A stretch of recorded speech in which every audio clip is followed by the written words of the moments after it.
Yo sé que este es el primer domingo del año. Cuando presentamos en oración el primer domingo, como cada año estamos santificando, dice la palabra de Dios que si las raíces son santas, el resto de la planta es santa. Si santificamos las primicias, el resto va también a ser santo. Dios tiene planes maravillosos para este año. Y yo sé que cada vez que comenzamos un año nuevo, no porque no pasa nada en realidad, no sé, ¿qué se diferencia el día 31 de diciembre al 1 de enero? Pues nada, en un sentido natural, pero en un sentido de propósito, de ánimo. Todos hacemos de nuevo declaraciones internas y bueno, este año voy al gimnasio, entonces ya voy a bajar peso, voy a dejar, otros días voy a dejar, yo qué sé, si fumas, ¿no? Suponiendo que fumases, pues voy a dejar de fumar, o voy a aprender inglés, o voy a acabar. Todos hacemos propósitos de ese tipo. Pero después de acabar un año, muchos propósitos no se cumplen. Aquí me escucho muy agudo, yo no sé qué pasa, me estallan los agudos dentro de aquí adentro, ¿vale? Simplemente.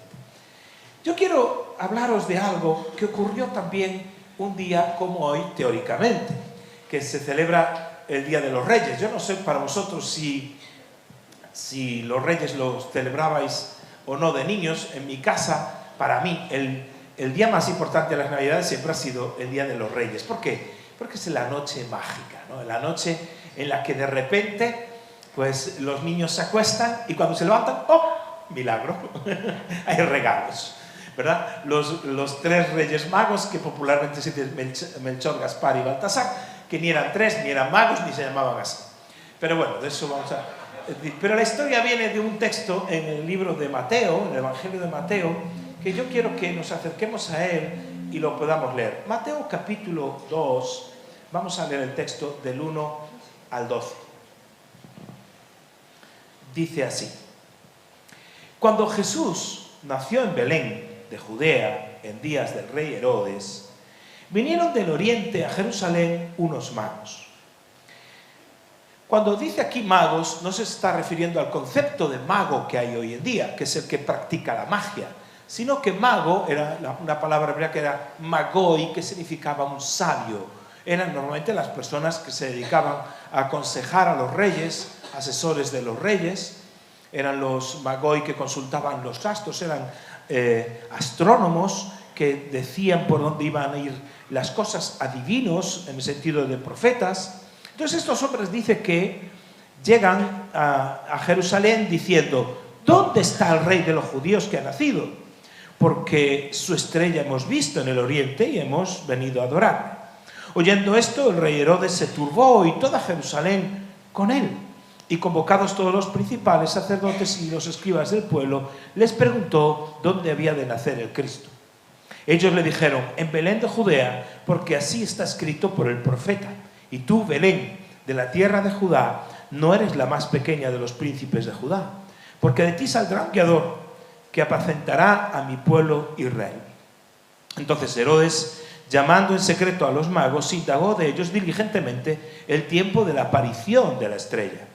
Y enviándolos a Belén, dijo: id allá y averiguad con diligencia acerca del niño, y cuando la halléis, hacedmelo saber, para que yo también vaya y le adore. Y ellos, habiendo ido al rey, se fueron. Y aquí la estrella que habían visto en el oriente iba delante de ellos, hasta que, llegando, se detuvo sobre donde estaba el niño. Y al ver la estrella se regocijaron con muy grande gozo. Y al entrar en la casa, vieron al niño con su madre María, y postrándose, lo adoraron, y abriendo sus tesoros, le ofrecieron presentes: oro, incienso y mirra. Pero siendo avisados por revelación en sueños que no volviesen a Herodes, regresaron a su tierra por otro camino. Es una historia muy conocida. Es más, hoy mismo se va a hacer la cabalgata por la ciudad, saliendo los Reyes Magos y haciendo un teatrillo, una pantomima de esta historia de Navidad que no se parece en nada, ¿verdad? Ahora, ¿qué nos puede enseñar este texto que nos dé dirección cara a este año 2025 que comenzamos? Yo quiero que primeramente veamos los tres actores que hay en esta escena aquí dibujada. Hay tres personajes que son los magos, Herodes y también los sabios que se les consulta, los escribas y sacerdotes a los cuales Herodes les consulta. Los tres personajes tienen un trayecto en esta historia, un trayecto en el cual Dios interviene y Dios les habla a esos tres personajes de una manera u otra, de forma diferente, y vamos a ver lo que saben cada uno de ellos acerca de Jesús. ¿Qué saben de Jesús estos tres personajes?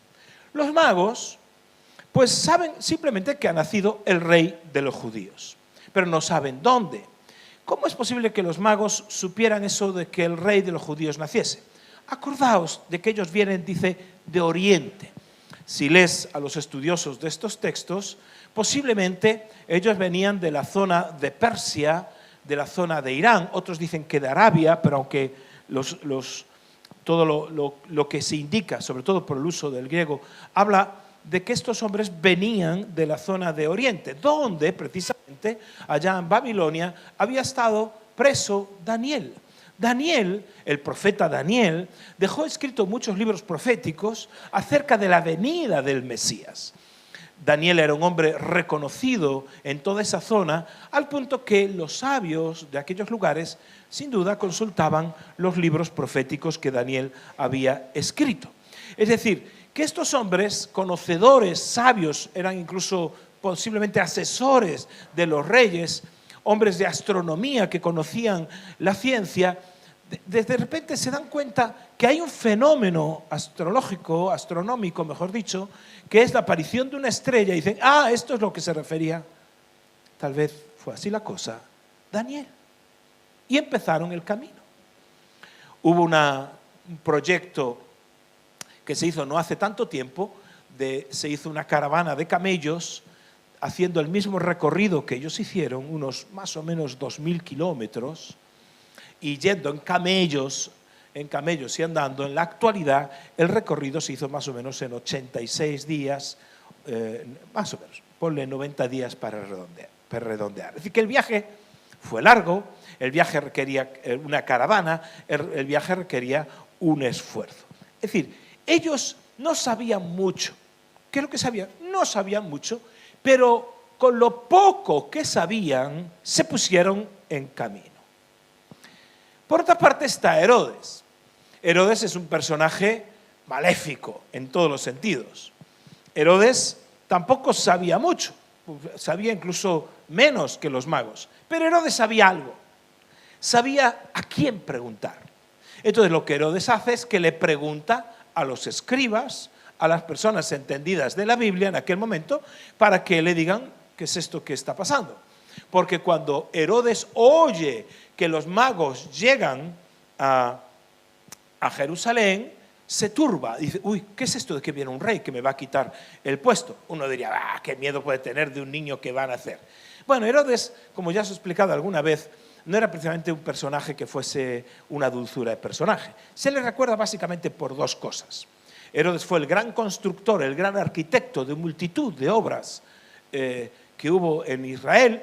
El principal, el templo de Herodes, un templo gigantesco donde hoy solo se conserva el muro de las lamentaciones, no quedó piedra sobre piedra. Pero la otra cosa por la cual se le recuerda a Herodes es porque era un hombre cruel, un hombre, muchas crónicas decía Fabio Josefo y otros historiadores, Plinio también, que el hombre estaba loco, tenía una manía persecutoria, tenía un síndrome de donde todo el mundo le quería coger el trono. ¿Por qué? Porque él fue el primer rey y el único rey, ni antes ni después, que no era judío. Él era edomita, es decir, era de otra nación, solo que Roma lo puso allí de rey porque era una forma de controlar a los hebreos, era un títere de Roma. Y él, como no tenía sangre judía, para congraciarse con los judíos, se casó con una mujer, su segunda esposa, Mariana. Mariana era de sangre judía, de la familia de los asmoneos, es decir, una familia mucho abolengo, por decir una manera. Y entonces Mariana tenía esa sangre, además, que le daba derecho a gobernar en el trono. Con Mariana tuvo 2 hijos. Pero fijaros qué loco se puso, que empezó a pensar que el hermano de Mariana, el tío de sus hijos, estaba confabulando contra él y lo mató. Después pensó que era su mujer la que estaba confabulando contra él. La mató también, aunque dicen las crónicas que estaba enamoradísimo de Mariana. Sí, enamorado sí, pero le podía quitar el trono. Pero como ahí no acababa la cosa, pues también sacrificó y mató a sus 2 hijos, los suyos. ¿Por qué? Porque sus hijos tenían sangre real, judía, y él no. Entonces se dio cuenta que sus propios hijos eran candidatos a quitarle el trono. Un hombre que mata a sus propios hijos, ¿qué le importa si tiene que sacrificar unos cuantos bebés en una aldea llamada Belén? ¿Creéis que le importa algo? No. No le importa nada. Finalmente, apenas antes de morir, sacrificó incluso a su hijo mayor, que era de su primera mujer. También lo mató porque pensó que le quería quitar el trono y le quedaban apenas nada, unos meses. El nombre de Herodes es el papá, que después vino los demás Herodes. Fue un hombre cruel en todos los sentidos. Es más, como sabía que lo odiaban tanto, él manda que matasen, el día que él muriese, fuesen sacrificados, asesinados 100 hombres justos, buenos, de toda Jerusalén, para que nadie se alegrase del día de su entierro, sino que todo Jerusalén estuviese llorando. Gracias a Dios no hicieron caso de esa orden. Este era Herodes. Y cuando llegan los magos, que ni eran magos en el sentido de hoy, ni eran 3, no se sabe, son costumbres que aparecieron después a partir del siglo VI, sus nombres.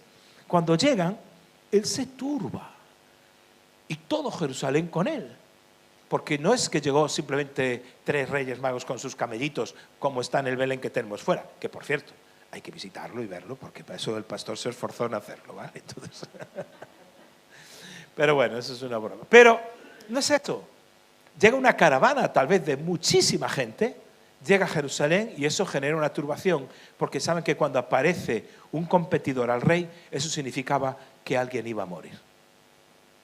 Y de ahora, ¿qué pasará? Entonces, Herodes, con lo que sabe, lo poco que sabe, simplemente pues es preguntar a los que sí saben. Después están los principales sacerdotes, escribas. ¿Qué es lo que sabían ellos? Los principales sacerdotes y escribas eran los que más sabían. Sabían dónde había que buscar la solución. ¿En dónde? La Biblia. Sabían en qué libro estaba escrito. Sabían dónde había de nacer, que era Belén. Sabían que había un Mesías y que iban a nacer y cuál era su misión. Lo sabían todo. Ahí están las personas que lo saben todo. Ahora bien, estos 3 personajes, los magos, Herodes y los principales sacerdotes, los conocedores de la palabra, ¿qué hicieron con lo que sabían? Que es lo que quiero poner el énfasis en esta mañana. ¿Qué hicieron con lo que sabían? Pues bueno, pues lo dijimos, Herodes se turbó y ya sabemos por qué. Tuvo una reacción diciendo, otro que me quiere quitar el trono, de inseguridad. Tuvo una reacción de miedo en el sentido de que no voy a permitir, si mato a mi hijo, voy a matar a quien haga falta. Un hombre terrible. Como ya hemos dicho en algunas veces, se decía en Roma, el propio emperador Augusto decía, jugando con una palabra griega, que decía que era mejor ser un cerdo de Herodes que un hijo. Tenía más garantías de vivir un cerdo que el hijo. Porque la palabra hijo y cerdo en griego se parecen mucho. Entonces había un juego de palabras, era un chiste que se hacía en Roma acerca de lo que significaba ser hijo de Herodes, ¿verdad? Era terrible. Entonces Herodes se turba, Herodes entra en ese miedo y decide matar al niño. Decide matarlo, como así hace, manda emisarios posteriormente para sacrificar todos los niños de una pequeña aldea en Belén. No sabemos cuántos son, muchos no serían porque la aldea era pequeñita. ¿Qué hacen los principales sacerdotes con lo que saben? Con lo que sabe Herodes, decide eliminar a la competencia. Con lo que saben los principales, ¿qué hacen ellos? ¿Qué hacen? Nada. Absolutamente nada. Es la total y absoluta indiferencia. Saben, pero lo que saben de la Biblia, lo que saben de Jesús, lo que saben de las profecías de Miqueas, lo que saben, no les mueve a hacer nada. Después están los magos. Los magos, que eran los que menos sabían, pero ¿qué van haciendo ellos con lo que saben? Lo que van haciendo es que se van informando. Primero, lo primero que hacen cuando salen, cuando ven la estrella, es planifican un viaje. Un viaje que va a durar 90 días, de 2000 kilómetros de duración, no se hace de hoy para mañana. Bueno, nos vamos mañana. No, no se hace así. Incluso los que hacen el Camino de Santiago, 5 días desde Sarria o algo así, y bien lo saben los hermanos que trabajan en eso, se planifica aunque sea 5 días. ¿Sí o no? Claro que sí. Imaginaos el plan que tuvieron que desarrollar para caminar 90 días con sus camellos, con todas las cosas que tendrían. Es decir, van caminando y van teniendo luz en función del camino. Ven la estrella que les dirige hasta Jerusalén y finalmente en Jerusalén después vuelven a ver la estrella que les dirige hacia Belén o encima de la casa. Es decir, es un evento espiritual. Es decir, los magos lo que hacen es que se movilizan y van caminando. Es decir, y vemos cómo Dios se va revelando a ellos en función de que van caminando. De los 3 personajes, los magos, Herodes y los principales sacerdotes, anecdóticamente, tal vez no anecdóticamente, es una palabra que uso pero no es exactamente así, fíjate lo que pasa.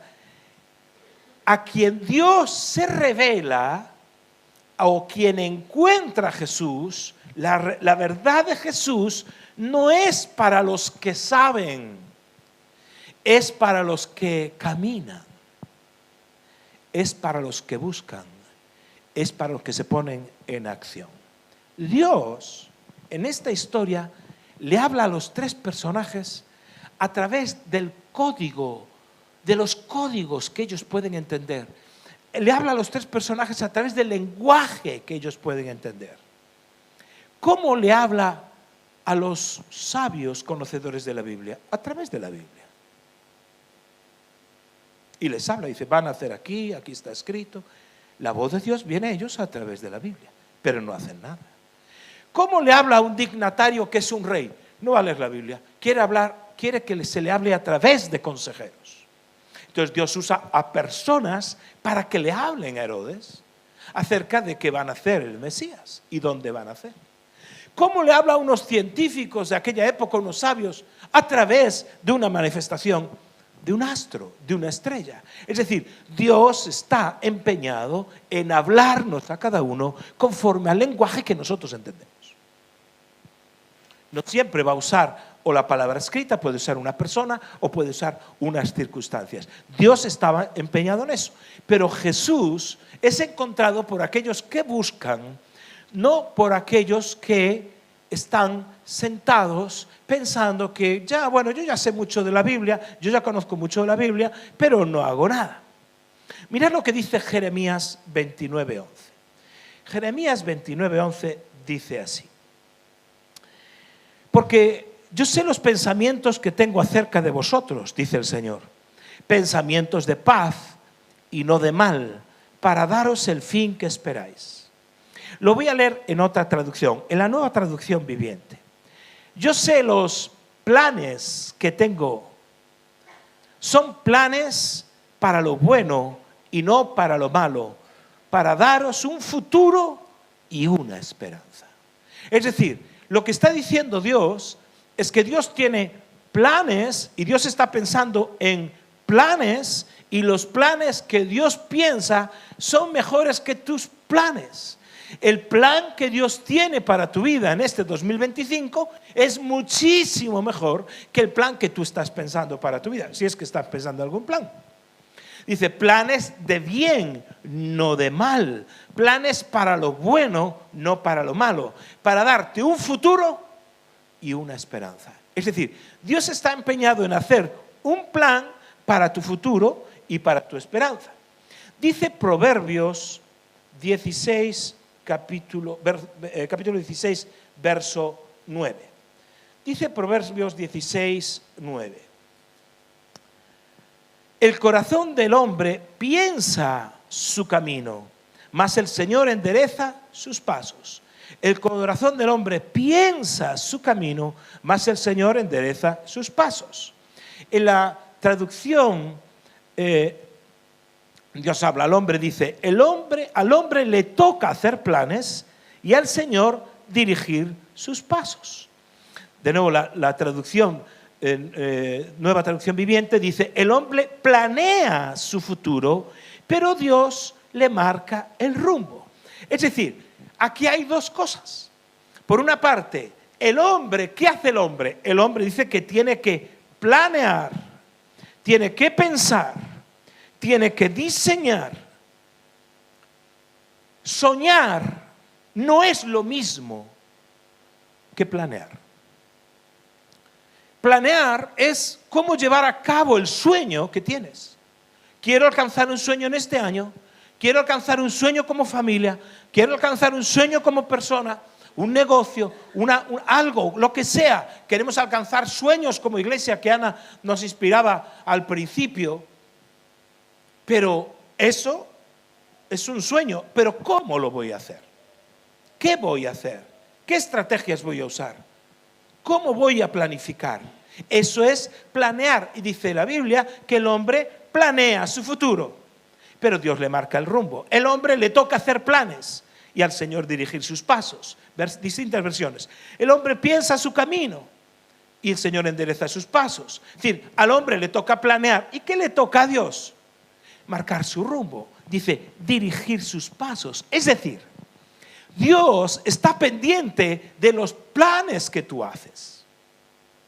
Dios está atento a tus planes, no a tus sueños, sino que a tus planes. Entonces dice que Él, como está atento a eso, es capaz de ir corrigiendo el rumbo, es capaz de ir corrigiendo de alguna manera para que las cosas alcancen el sueño, la visión, el propósito que Dios tiene para ti. Y Dios, dice la palabra de Dios, como vimos acá, tiene planes para lo bueno, no para lo malo. Para darte un futuro bueno y una esperanza, un futuro lleno de esperanza. Entonces, bajo esa premisa, bajo este paraguas, tú puedes hacer los planes que quieras. ¿Tienes sueños? Gloria a Dios. Tienes que alcanzarlos en este 2025. Planifica, haz planes. No solo sueños, sino estrategias, planes. ¿Cómo voy a hacer para alcanzar? Porque si tú quieres soñar con, vamos a poner algo natural, tener una casa. Si quieres tener una casa, tienes que planificar algo. Tienes que planificar si quisieras construirla, cómo vas a comprar el terreno, cómo vas a planificar cómo vas a comprar las cosas. Tendrás que tener un plano, un arquitecto. Ya no se pueden construir casas sin alguien que planifique y que tenga un plan. Ahora, los planes solo los ves tú. Si alguien llega a tu casa y dice, qué bonita es esta casa, no dice, qué bonitos los planos.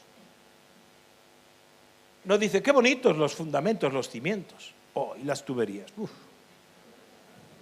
El inodoro por debajo, que no da olor. Esto sí que me gusta. Sin embargo, tú lo planificaste todo. Tú tienes que hacer planes para tu vida personal en este año. Pero tienes que hacer planes para tu célula. Planes para ganar a alguien para Cristo. Tenemos uno más para Cristo, ¿verdad? Hay que planificarlo. ¿Cómo voy a ganar? ¿Cómo voy a discipular? ¿Cómo voy a multiplicar enviándolo? Planes para tu punto de misión. Tenemos planes para plantar iglesias donde no hay. ¿Sabes que hay un montón de pueblos en Galicia donde no hay ni una sola célula? Ya no hay iglesia, ni una célula. Tienes que hacer planes para 6 meses, para 3 o para un año, con estrategias. Porque después, si tú tienes planes, dice la palabra de Dios, que el hombre, ¿verdad?, planifica, pero Dios dirige sus pasos. Es decir, y fíjate que dice la otra versión, el hombre piensa en su camino. Es decir, trazar un plan es pensar el camino. Trazar un plan es pensar en una ruta para alcanzar la meta que yo quiero. Y hay metas naturales, por supuesto, que debieras de tener. Metas naturales y cosas que te van a ayudar, estrategias para alcanzar, tienes que tener tu tiempo con Dios. Mira, la cosa que más te va a cambiar la vida es que tengas tu tiempo con Dios, que leas la palabra de Dios y que ores, que hables con Dios. Eso te va a transformar. Te va a transformar. Que te congregues con tus hermanos, que vivas la misión de Dios, que sirvas a Dios. Pero dice que el hombre, pon la versión en Proverbios 16:9 de Reina Valera, por favor. El hombre piensa, mas Dios endereza sus, no dice endereza sus pies, sus pasos.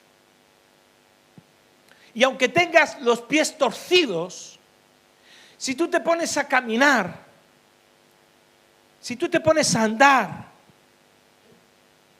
fíjate lo que dice Isaías 35:8. Aunque seas torpe, Isaías 35:8, si lo ponéis, y habrá allí calzada y camino, y será llamado camino de santidad. No pasará inmundo por él, sino que él mismo estará con ellos. El que anduviere en este camino, por torpe que sea, no se extraviará. ¿Por qué? Porque él mismo estará con ellos. Es decir, caminar los planes no depende de que tengas los pies torcidos, de que seas cojo, de que seas torpe o que seas sabio. Depende de que Dios está contigo. ¿Por qué? Porque tú planificas el camino y dice que Dios endereza tus pasos. Es decir, has comenzado a andar, has comenzado a hacer algo. Va enderezando, tú quieres un camino y como tienes un propósito, tienes un futuro para este año, Dios va corrigiéndote porque tú delante de Dios dices, Señor, este es el sueño que tengo y esta es la estrategia que tengo, ¿verdad? Dios endereza los pasos. Ahora, si tú no das ni un paso, si tú no entras en acción, entonces ¿de qué sirven los planes? Simplemente se quedan como grandes propósitos. Este año voy a tener grandes propósitos, pero ni un solo paso. Y si no hay pasos, no hay forma de caminar y de andar y de alcanzar el propósito que Dios nos ha dado. Si no te pones en marcha. ¿A qué sentido común? Pero es increíble que este sentido común, muchas personas, al menos en el ámbito espiritual, no lo ponen en práctica. Hay personas que han detenido los planes, sus planes, por el simple hecho de que nunca han dado un paso. Comienza a caminar hacia aquello que sabes que tienes que hacer. No te preocupes si el camino es perfecto, no te preocupes si tienes los pies doloridos, si eres torpe, no te preocupes por eso. Porque Dios te va a ir encaminando, Dios te va a ir corrigiendo, Dios va a ir dirigiendo tus pasos. No, es que yo no empiezo a hacer esto porque estoy buscando la voluntad perfecta de Dios. Anda, ¿estamos bien? Un tío imperfecto quiere buscar la voluntad perfecta. No es posible. Procura simplemente buscar la voluntad de Dios. Lo perfecto va a venir en el camino, porque Dios te va a ir corrigiendo en el camino, va dirigiendo tus pasos, ¿verdad? Y por eso no puedes caminar y empezar situaciones nuevas en tu vida sin asumir riesgos. Te vas a quedar estancado, sin tomar decisiones. Te quedas estancado buscando lo perfecto, no lo perfecto. Cuando Dios me lo reconfirme 17 veces, entonces lo haré, no sé qué. No. Y esto se aplica a lo personal y a lo espiritual. ¿Quieres dejar una situación de vicio? ¿Quieres dejar una atadura? ¿Quieres dejarla? Pues si quieres dejarla, da el primer paso. Porque hay un poder en el primer paso que es increíble. Das el primer paso. Vas y reconoces, tengo este problema, necesito ayuda. Y lo que haga falta. Voy a ir a un tratamiento, voy a hacer esto, lo otro, lo reconozco. ¿Quieres tener mejor salud? Da el primer paso. cuídate, o ve a ejercicio, o ve al médico, o a lo que fuese, que alguien te ayude en el proceso de la salud. Pero da el primer paso. Da el primer paso si quieres cambiar de aspecto. Da el primer paso si quieres buscar trabajo. No, es que yo no voy a salir a buscar trabajo hasta que aparezca el perfecto para mí. Vamos bien. Es que Dios no me dio el trabajo perfecto. Anda, empieza a caminar, empieza a trabajar y verás cómo Dios te va a llevar al lugar que Él tiene para ti. Pero empieza en lo que tengas, en lo que Dios te dé. ¿Quieres formarte? Matricúlate, esfuérzate, haz algo. Uno más para Cristo. ¿Sí? ¿De verdad? Dice que no conozco a gente.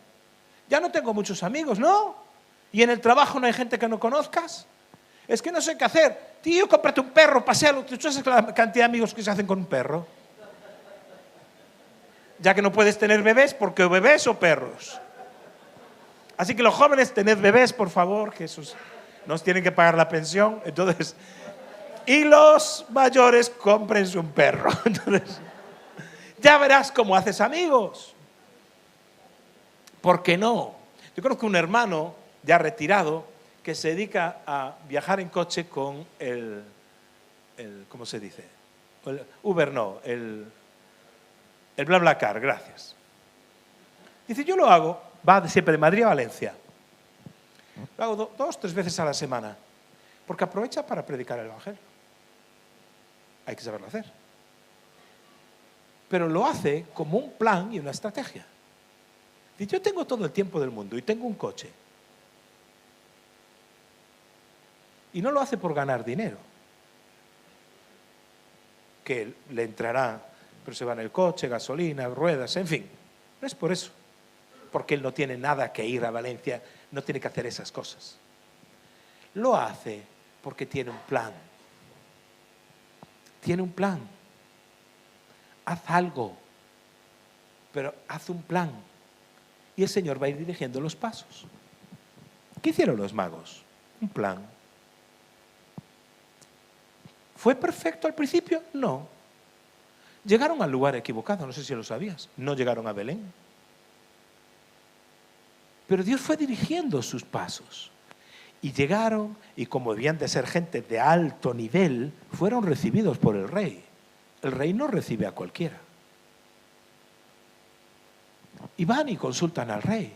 Y el rey consulta a los otros. Y los otros que lo sabían todo no hicieron nada. Porque aunque sabían todo y Dios les habla, a pesar de que Dios les habló a través de las Escrituras, no hicieron nada, se quedaron en sus casas. Dijeron, qué buena palabra la de Miqueas, van a nacer en Belén. Y se quedan en sus casas. Por eso si hacemos los planes cada nuevo año y en febrero aún no dimos el primer paso, olvídate. No vas a llegar a nada, a ningún lugar. Ahora, si tú empiezas, y si me equivoco, tranquilo. Porque Dios va a dirigir, a encaminar, a corregir los pasos aunque te equivoques. No pasa nada. Por eso dice Romanos 8:28, que a los que aman a Dios todas las cosas ayudan. Aquellos que conforme a su propósito, Romanos 8:28 me ponéis, conforme a su propósito, es decir, conforme a la meta, conforme al plan, son llamados. Es decir, hay un plan, hay un propósito. Entonces, aquellos que caminan hacia el propósito, todas las cosas le ayudan a bien. El término aquí, como sabéis, pero os recuerdo, de todas las cosas en griego es sinergizan, es una sinergia. Lo que está diciendo es, todas las cosas colaboran juntas, dice la Nueva Traducción Viviente, colaboran juntas para que alcancemos el plan. Todas las cosas trabajan al unísono para que podamos alcanzar el plan, el propósito. No para alcanzar que a ti te vaya bien, porque sí, eso no lo dice la Biblia. Es porque estás viviendo la misión de Dios. todas esas cosas. Entonces dices, no entiendo lo que estoy viviendo ahora, no entiendo por qué estoy pasando esta crisis. No te preocupes, algún día entenderás cómo eso trabajó conjuntamente para llevarte hasta donde hoy estás. Mi familia aquí en Lugo, la familia de Ana, llegó a Cristo gracias a que su hermano mayor entró en la droga. Por causa de que su hermano mayor era una persona adicta a las drogas. Fue a un centro de rehabilitación, después de recorrer muchos por Europa, va uno que es cristiano, se convierte y llega con la buena noticia que es cristiano. Y ahí, bueno, la historia coincide con la campaña en la que levantamos la iglesia en el año 89, y ahí se empieza a convertir su familia, sus hermanos, su mamá. Y Ana es testimonio de cómo de algo malo surge algo bueno. La bendición que Dios tenía para ella era la salvación. Bueno, y lo mejor estaba después que conocerme a mí y casarse conmigo, claro. Entonces, eso también eso cuenta también. Entonces, porque si no, en fin. Entonces, es decir, si tú haces una fotografía, cuando escuchas a mi suegra hablar de aquella época, una foto, un vídeo de aquel instante histórico, es terrible. Una angustia, una agonía, porque ves que un hijo se te está muriendo delante de tus narices. La droga lo consume y se lo atrapa y tú no puedes hacer nada. Pero todo estaba trabajando para bien. Porque cuando en un momento de desesperación estaba sentada en un sillón, vio una revista que tenía allí, la levanta y ve Centro de Rehabilitación Cristiano, etc. Envía aquí, dice, aquí vamos a enviarlo. Y a partir de ahí se escribió otra historia. Todas las cosas trabajan al unísono para que el plan de Dios, para que tu plan se cumpla. Todo trabaja en tu vida para bien, aunque no le encuentres sentido a lo que estás viviendo ahora. Pues di, Señor, no entiendo qué es lo que estoy viviendo, no entiendo ni por qué lo estoy viviendo, no entiendo por qué sucede, pero tú prometiste en tu palabra que si yo me mantengo en tu propósito, todo va a ayudar para bien. Márcate a fuego eso en el corazón. Es decir, márcate a fuego eso en el corazón, de forma que no estés dando tumbos diciendo, ay, ¿por qué a mí? ¿Por qué sí? ¿Por qué no? Porque Dios no me dio un trabajo, dejo la iglesia. Dios no me dio un marido, dejo a otros. Dios no me quita el marido, también lo dejo. Todo depende, ¿no? Entonces, a uno no porque no se lo dan, a otro porque no se lo quitan, o al revés, una mujer, en fin. Da pasos. Por eso cuando Jesús habla de los siervos a los cuales el Señor les da diferentes talentos, 5, 2 y 1, al que le da uno, ¿qué es lo que hace? Lo sabemos todos, lo esconde, es decir, no da ningún paso, no toma ninguna acción. Y Jesús le reprende, bueno, en la historia el Señor le reprende y dice, siervo malo y negligente. ¿Por qué? En el contexto, si él hubiese puesto en marcha, si él hubiese hecho algo con eso, aunque hubiera perdido, hubiera sido alabado.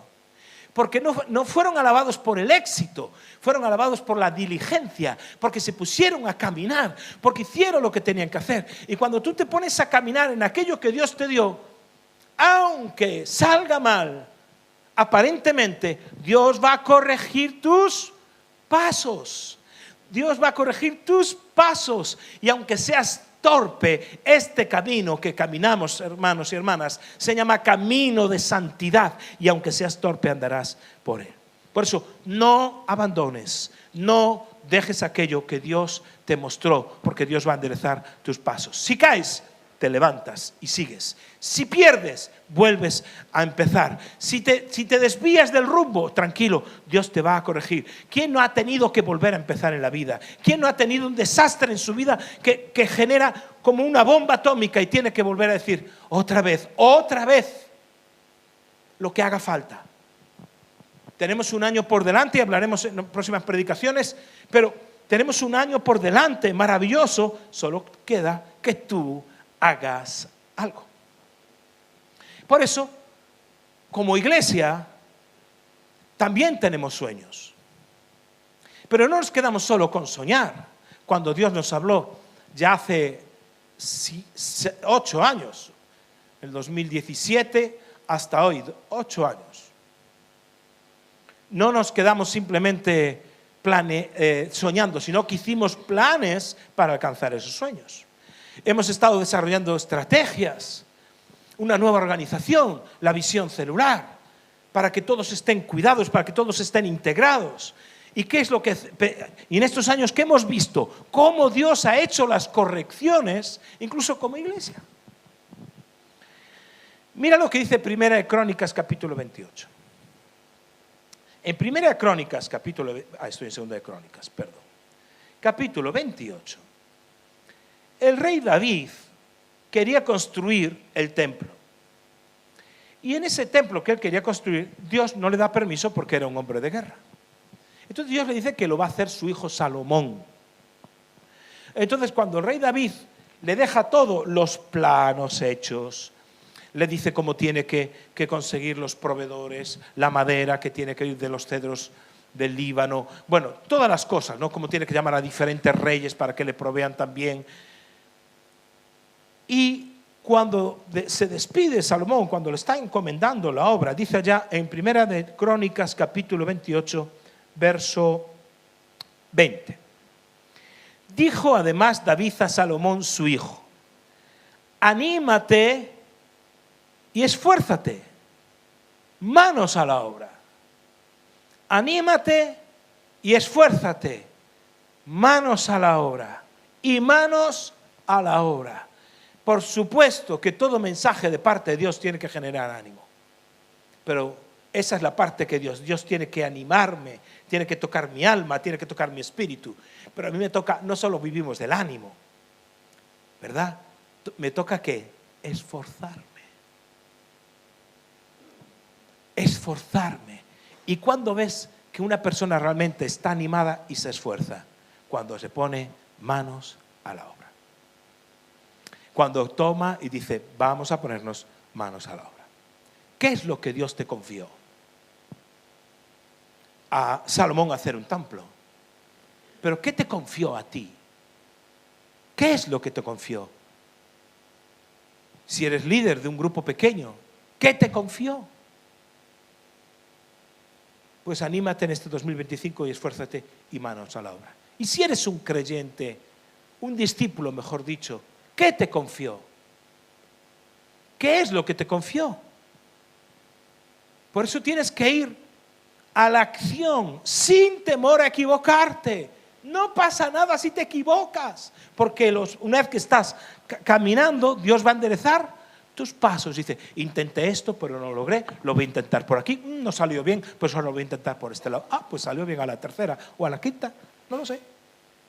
Pero no estás detenido porque, es que claro, fallé. No tengas miedo en desarrollar los planes. ¿Por qué? Porque Dios dirige tus pasos. No sé si lo entiendes, Dios dirige tus pasos. Mira, el Evangelio de Mateo empieza así, que el Evangelio no es para los que saben. El Evangelio no es para los que tienen poder. El Evangelio es para los que caminan, para los que buscan. Anecdóticamente, para los excluidos. Mateo mismo era un excluido de los judíos. Era un vulgar y odiado publicano, un recaudador de impuestos que les cobraba a los judíos para dárselo a los romanos. Más odiado imposible. Él mismo sabía que era un excluido. Y cuando Mateo empieza así, muestra claramente cómo Jesús reenfoca. Y el final del Evangelio de Mateo, que todos sabemos, y si no lo sabemos va siendo hora, y porque es el leitmotiv de esta congregación se mueve por este texto, nuestra iglesia, y dice así Mateo 28, del 16 al 20. Pero los 11 discípulos se fueron a Galilea, al monte donde Jesús les había ordenado. Y cuando le vieron, le adoraron, pero algunos dudaban.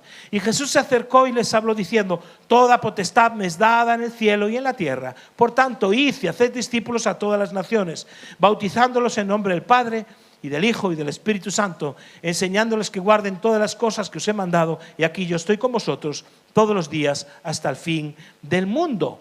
Fíjate, hay unos hombres adorando, otros medio dudaban, pero Jesús coge a los que adoran, incluso coge a los que dudan.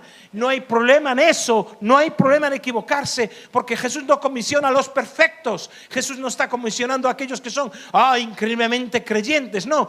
Gente que se sabe sostener entre la adoración y la duda, gente que se sabe sostener en momentos donde Dios es glorioso, y otros dicen que dudaban, pero no fingieron su fe, no plagiaban la fe de los otros, diciendo: ya que los demás se postran, porque dice que aquí se postraron, proscuneo, dice que se postraron y adoraron. Bueno, yo no creo mucho, pero también voy a postrar y adorar. No, eran honestos en su espiritualidad. Y Jesús dice: a los dos os voy a comisionar.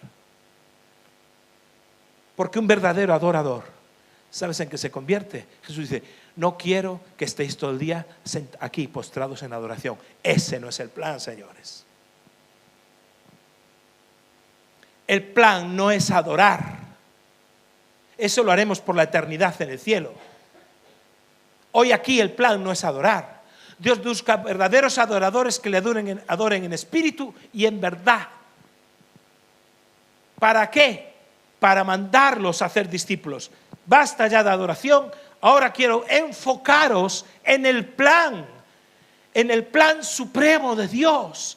Hay un plan supremo de Dios, el plan para el cual Dios quiere que tú te conviertas en un adorador. Sí, alguien que es un adorador, alguien que ama a Dios por todas las cosas y a su prójimo como a sí mismo, pero alguien que hace discípulos. Dice: id y haced discípulos. Este es el plan. Y por eso no tienes que tener ningún miedo a empezar lo que sea en tu vida. Cualquier proyecto en tu vida, no tienes que tener miedo. Siempre y cuando no vaya en contra de la palabra de Dios, y siempre y cuando sea para hacer bien a los que te rodean. Si empiezas un proyecto en tu vida donde el único beneficiado eres tú, dudas si es Dios quien está ahí. A los adoradores Jesús los envió. Por eso empieza, y los envía ¿a qué? Otra vez al camino. A un camino que no estaba escrito, a un camino que no estaba dibujado. Tan solo tenían que empezar a caminar. Empezar a caminar. Los equipó, los formó, los llenó del Espíritu Santo y empezaron a caminar y a ser iglesia, y no tenían ni idea. No había un manual de cómo ser iglesia, no tenían las cartas de Pablo, no tenían nada. Pero ¿sabes qué hizo Jesús? Fue encaminando sus pasos. Por eso dice la Biblia: benditos los pies de los que anuncian buenas nuevas.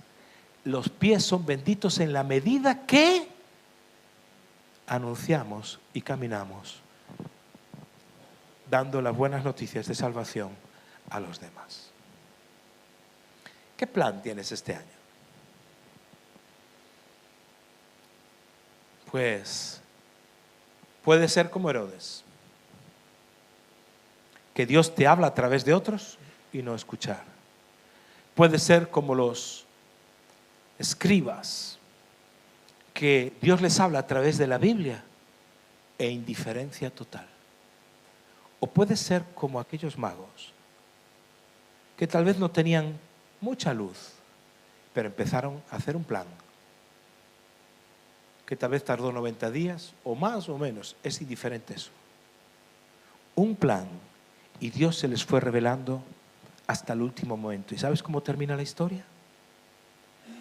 La historia, fíjate, termina así.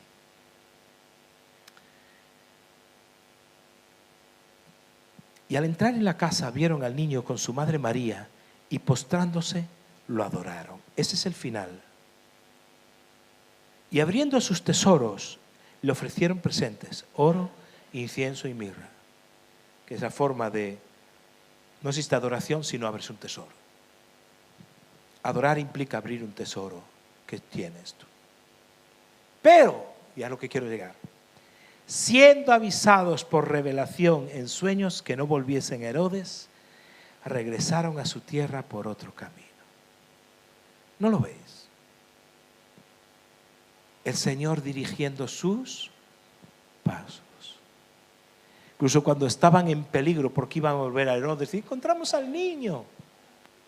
Dios dirige sus pasos. No hay nada que temer. No hay que temer ni equivocaciones, ni circunstancias difíciles, porque Dios va a intervenir en tu vida cuando tú empiezas a caminar para que los planes, el propósito de Dios se cumpla. Va a intervenir con sueños, con personas, con circunstancias, y todo lo que te va a suceder este año, todo va a trabajar para que finalmente el plan de tu vida se cumpla. Ponte de pie, por favor.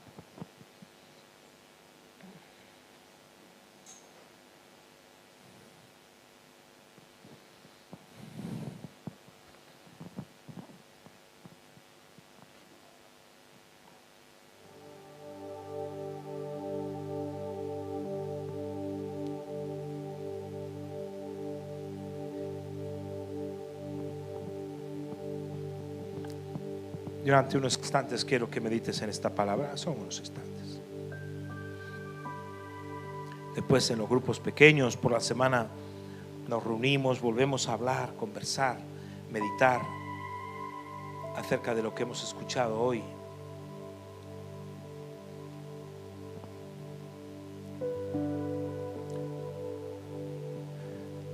Pero yo quiero que pienses en esta mañana, en este año nuevo que Dios nos da. Un año lleno de expectativas. Tal vez tengas sueños con tu familia, con tu propia vida. Tal vez sueños con un negocio, temas laborales, de salud, quién sabe. Y por supuesto, sueños espirituales. Poder ganar a otros para Cristo. Anímate, esfuérzate y manos a la obra. Empieza a caminar, a dar los primeros pasos en pos del sueño. Pero haz un plan, planifica. Como iglesia estamos comprometidos en el plan.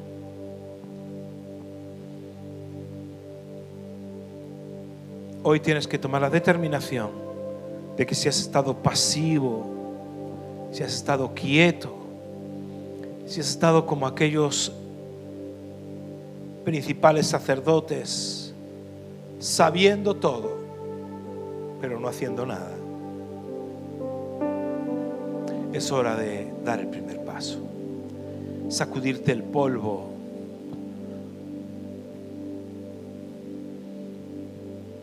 Es decir, este año es un año diferente.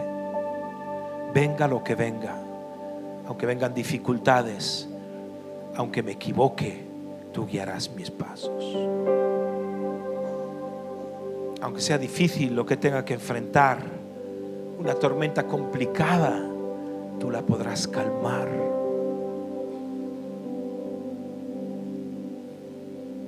Aunque me caiga, me volveré a levantar, porque tú guiarás mis pasos, enderezas mis pasos.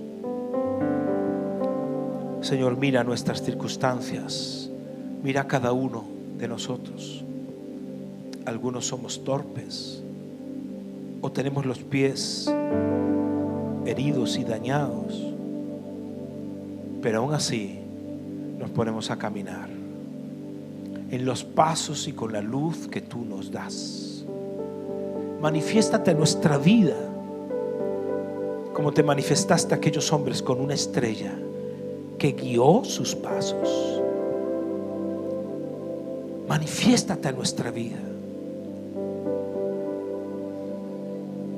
Tomamos hoy la firme determinación de dar pasos de acción sin temor a equivocarnos,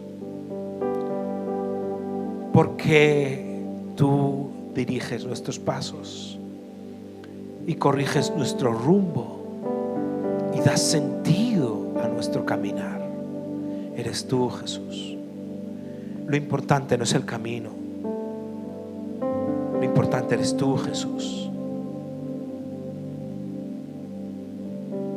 Eres tú, Jesús. Y que como aquellos magos, cuando lleguemos al final de nuestro propósito, cuando alcancemos la meta que nos hemos propuesto, podamos abrir nuestros tesoros y adorarte, Señor. Y si tú estás aquí hoy por primera vez o nos has venido en más ocasiones, pero nunca antes has entendido que Dios tiene un plan para tu vida, Dios tiene un propósito, tiene planes de bien y no de mal, para darte el fin, un futuro y una esperanza. Has caminado tiempo donde has perdido la esperanza y dices: ¿habrá algo más? ¿Tendrá solución mi vida? ¿Podré salir de este hoyo? ¿Podré encontrar rumbo? En esta mañana Dios se manifiesta a ti y te dice que tiene un plan para tu vida. Tan solo tienes que hacer una cosa: es pedirle perdón a Jesucristo por tus pecados. Es decir, es reconciliarte con Dios. Es decir, se acabó el caminar sin rumbo, sin esperanza, sin dirección. Se acabó. Si alguna persona hoy quiere entregarle su vida a Jesucristo, si alguna persona hoy quiere darle todo lo que es a Jesús, si alguna persona quiere comenzar de nuevo, quiere rendir su vida, quiere conocer a Jesucristo como su Señor y Salvador, si alguna persona quiere venir y postrarse ante ese Jesús y abrir el tesoro de su corazón y decir: aquí estoy, este es mi tesoro, nada que ocultar, yo te invito a que tomes esta decisión hoy, des pasos de acción. Te voy a invitar a que vengas a dar un paso aquí al frente. Diles: no vale estar quieto hoy, precisamente hoy no. No vale levantar la mano hoy, precisamente no. Hoy hay que dar un paso. Si tú quieres darle tu vida a Jesucristo y nunca antes lo has hecho, yo te invito a que des unos pasos aquí al frente, porque yo quiero orar por ti. Quiero bendecirte. ¿Habrá alguien que quiera decirle a Jesucristo: te entrego mi vida? Seas un niño, seas mayor. ¿Habrá alguien que le diga: yo le entrego mi vida a Jesucristo? Una persona. Da esos pasos de fe.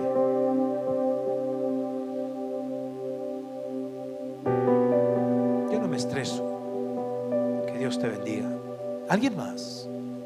Estás dando pasos. Cada paso es una bendición en tu vida. Le damos un aplauso, por favor.